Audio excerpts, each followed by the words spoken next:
In 25 days, we will elect the next president of the United States of America.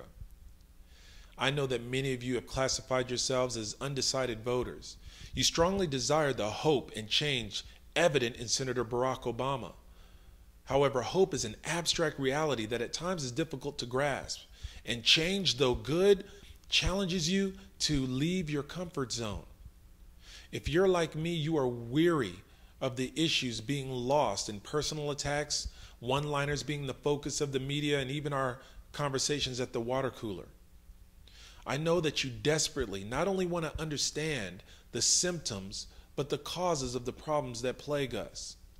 And not only that, you want to hear specific plans that will serve as the solutions for these problems.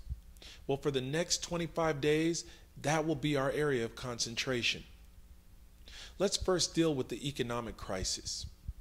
Right now, our opponents are whispering from the corners that somehow our present economic woes are the fault of the Democratic Party and have their origins in the Community Reinvestment Act of 1977. Well, let's look at that.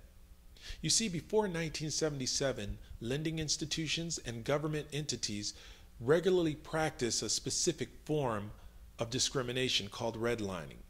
This form of discrimination, dating back to the National Housing Act of 1934, targeted urban areas and denied home loans and business loans to people just because of their race or just because of their economic class. Well, as a result of the civil rights movement, laws were passed to alleviate this injustice.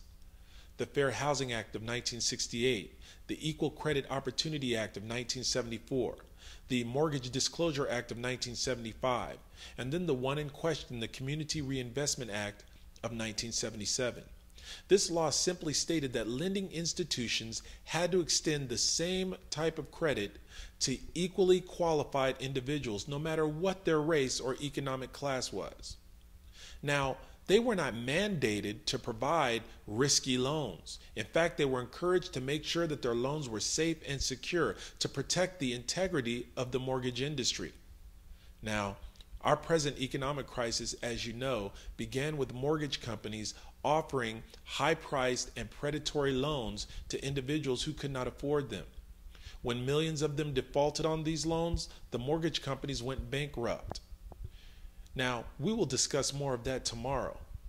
But what is important is that according to the Federal Reserve, 50% of the companies who offered these high-risk, high-priced predatory loans were independent mortgage companies. These independent mortgage companies were not a part of the supervision of the Community Reinvestment Act. You see, lending institutions who were under the guidelines of the Community Reinvestment Act were members of specific organizations: the Federal Reserve System, the Federal Deposit Insurance Corporation, the Office of Thrift Supervision, and the Office of the Comptroller of the Currency. These organizations were responsible and still are responsible for ensuring that lending institutions who are their members fall under the guidelines of the Community Reinvestment Act. But those organizations, those companies that made these predatory loans, the Federal Reserve tells us that over 50% of them were independent mortgage companies who did not fall under the guidelines of the Community Reinvestment Act, yes, created by the Democratic Party, but however, they just existed in a deregulated market created by the Republican Party. Not only that, above and beyond that 50%, 25 or 30% of the companies that made these loans were companies that had very limited supervision by the Community Reinvestment Act. Now remember, 80% of the companies that took advantage of people who wanted to live their dream with predatory loans were not under the guidelines of the Community Reinvestment Act. This attempt to connect our present economic crisis, which incidentally began in 2007, to a group of laws that were enacted over 30 years ago, is a failed attempt to connect the disastrous economic policies of George Bush to the Democratic Party, and then by association to Senator Barack Obama. Read your history. Keep up with the current news.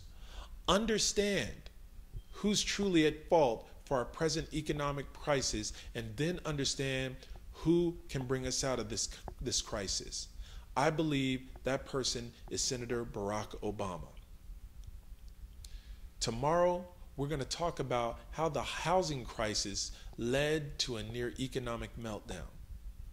In 25 days, we will elect the next president of the United States.